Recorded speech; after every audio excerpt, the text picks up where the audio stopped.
राधे राधे दोस्तों, जा रहे हैं हल्दी वाला गीत सुनाने। आप लोग को कैसे लगे कमेंट करके ज़रूर बताना।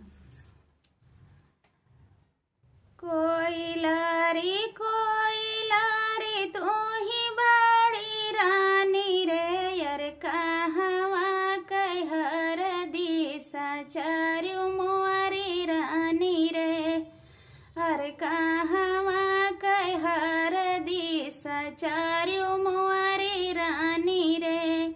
हमारा दुलारा पुत बड़ा सुकुआर रे, अरे हरदी कई झरवा सही नाही पावै रे। कोयलारी तू ही बड़ी रानी रे, अरे कहवा कहर दिशा चारू मोरी रानी रे।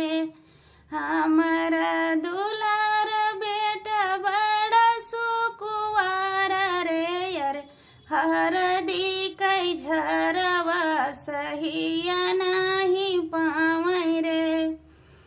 तियलिनी तू ही बड़ी रानी रे, यार कहवा कई तेलवा सचारू मोरी रानी रे।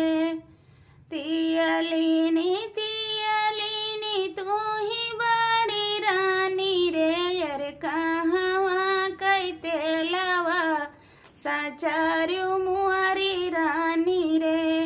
हमारा दुलारा दुल्हे बड़ा सुकुआर रे, यार तेलवा कई झारा सही नाही पावै रे।